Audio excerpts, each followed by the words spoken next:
There is a really good chance that you're not prepared to get the most out of your retirement years.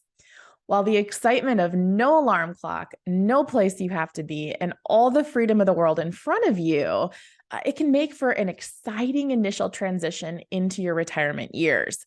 The problem is that people often overestimate how much time their long put off hobbies, vacations, and extracurriculars might actually take up. According to executive coach Joe Casey in his book, Win the Retirement Game, How to Outsmart the 9 Forces Trying to Steal Your Job, he divides life into 4 periods. Birth to college graduation around age 22, it's approximately 8,000 days. Graduation to midlife at age 44, approximately 8,000 days. Midlife to retirement age around age 66, 8,000 days. And yes, 8,000 days in that final period. Have you taken the time to truly understand how you're going to spend your final 8,000 days? I get it. This might feel morbid. The good news is it doesn't have to feel that way. It can actually feel really exciting and really invigorating. I'm Brittany Anderson, president and partner at Sweet Financial Partners in Southern Minnesota. Our team of professionals have worked with over 1,000 people over the years in helping to create their ideal version of their ideal retirement. In fact, myself and our founder, Brian Sweet, wrote the book Dream Architecture, which was created to help people build a retirement beyond wealth and build a life with additional unlimited possibility, capturing the essence of total fulfillment and joy. You can go ahead and grab your free copy at dreamarchitecturebook.com. Oftentimes, people spend more time planning for a vacation than they do in thinking about how they're going to fill their retirement years. So if we think about life in quadrants, like Joe Casey lays out in his book, the earlier years tend to fly by. They're initially filled with school, play, learning, first jobs, deepened careers, starting families, raising kids, extracurricular activities, promotions, relocating. The list goes on and on. So now envision your retirement years. What types of activities do you have to fill those 8,000 days?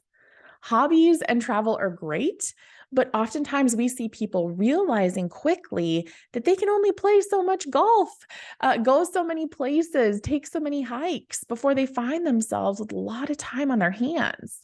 Retirees may often think that they can use that time to spend with loved ones. And while the quality time can absolutely increase, if you focus your attention on it, you'll be intentional about spending more time. But it's important to remember that your kids, your grandkids, and sometimes your friends alike, they might be in a different 8,000 day quadrant, 8,000 day period. And their days and their years are filled in a much different way than what you might hope or you might expect, which could indirectly affect how you're spending your time or how you hope to spend your time.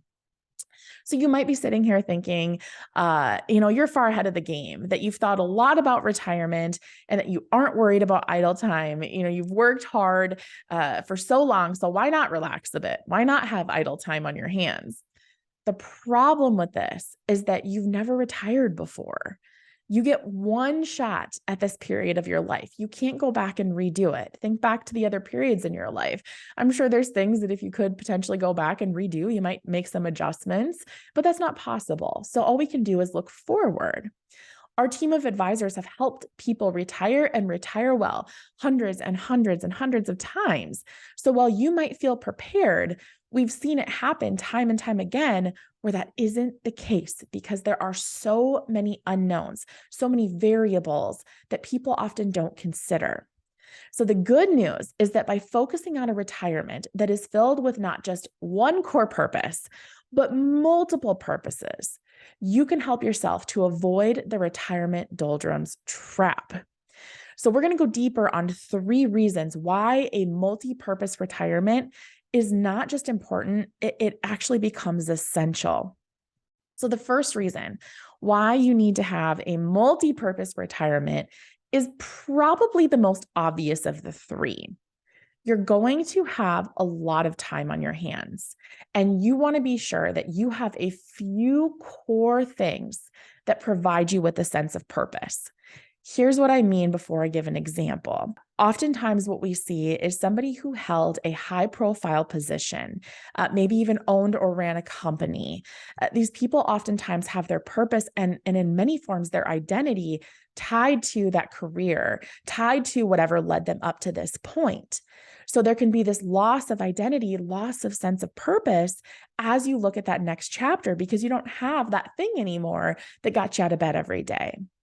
So for example, if you go into your retirement years with the mindset that your core purpose is to now spend all your time with your kids and your grandkids, maybe taking over daycare, creating fun experiences for them, the opportunities are endless. So this is a very real thing. This is things that we see people comment on frequently. But then what happens? What happens if your kids take a different job? They move across the country. Maybe it's to some place that really doesn't make sense for you to relocate to. It's not where you envisioned your future. You envisioned your 8,000 days, this next period, this next chapter. So does your purpose go with them? Instead, if you were to have, call it 3 key areas of focus, 3 key areas of purpose and fulfillment in your retirement, maybe one of those is time with your kids and your grandkids, but others could be starting, a new business that you always had interest in, deepening your relationship with your spouse, donating not just financially, but in the form of time and effort. There are a plethora of opportunities that you could pursue, and having a multifaceted purpose can help you live even more fulfilled in your retirement years. So something to think about, that first point is making sure that you have things that'll fill your time and give you that deeper sense of purpose that's outside of just one key area of focus. Reason number 2. So this is a big one too. You don't have an expiration date on your behind. What I mean by that is that nobody really knows when our time is up, when the good Lord's going to take us home. So while we all know we have limited time and today could be our last day, or we might have another 30, 40, however many years, the point being is that we have to eliminate the excuses that we get in our head of being too old, being too late. It's never too late. This isn't your time to simply sit in a comfy recliner, catch up on all the TV that you've missed over the years due to a busy schedule. That might be appealing for a little bit, but it'll get boring after a while. You'll find yourself feeling sluggish and tired and not motivated in any capacity. So this is the time to reinvent yourself, to try new things and new experiences, to lean into your biggest potential that led you to this point in the first place. There is a wonderful quote we've shared many, many times on our podcast, the Dream Architect Life podcast, but it comes from American businessman Keith Cunningham. And he stated that hell on earth would be meeting the man or woman that you were meant to be. So think about that. These are your golden years. I know 90-year-olds who took painting classes for the first time ever just because they could, because it was something new and different. There are 80-something-year-olds running marathons for the first time in their lives. So this is the time for you to try new things, and without a focus on what your true purpose-led areas of intention are, it can become difficult to lean into your full potential. So for some additional inspiration, don't forget to grab that copy of dreamarchitecturebook.com so that you can get additional inspiration, especially around really leaning into the possibility that's ahead of you and that's in your future, that's within arm's reach. So reason number 3 that we need to have these multifaceted, multi-purpose retirements is that you owe it to your loved ones. If nothing else, if nothing I've said to this point helps you gravitate towards having some bigger purpose in these years, in these precious, wonderful, exciting years, having a multi-purpose retirement allows you to feel whole, to avoid restlessness, to avoid potentially premature aging and potentially early degeneration, which those words are not exciting and they're not something to look forward to.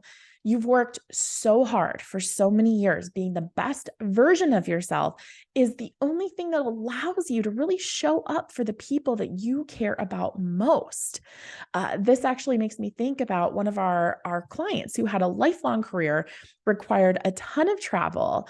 As he began his retirement years, one of his comments was that he and his wife had to relearn essentially how to be together all the time, how to spend time together, when it's 24/7.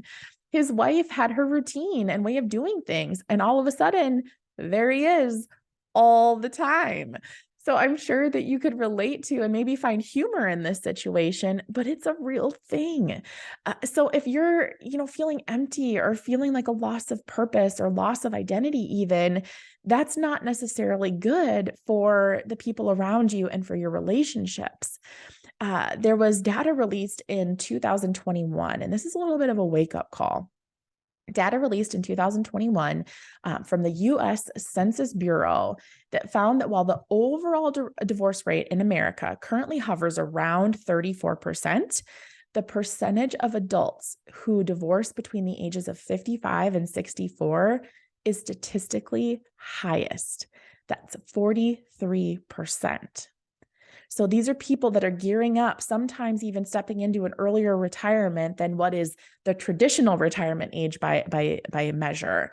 But that's something to think about. That's something to, really get your head around, is that there's something to focusing on your relationship as you gear up for this final chapter, this next stage of life, that should be exciting and invigorating and filled with, connection and relationships and, all the activities that you've put off for so long. So that's a statistic that I thought was really eye-opening as people are gearing up towards this period of their 8,000 days.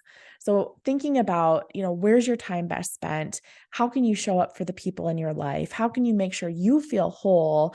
The whole adage of, don't pour from an empty cup, it's relevant at this point in life too. So to sum up, the three core reasons for making sure that you are really leaning into a purposeful retirement, a multi-purpose, multifaceted retirement, that there's more time than you realize. You're going to have more time on your hands than you realize. You don't have an expiration date. You're not too old. It's not too late. You can start at any time. And even if it's just small baby steps. And finally, if nothing else, do it for the people in your life that love you. Do it for the people in your life that care about you. They want you to show up as the best you. That's, what will keep them invigorated too. So for more insight on how to make your retirement years your best years yet, tune into The Biggest Opportunity in Retirement by Amber Knips.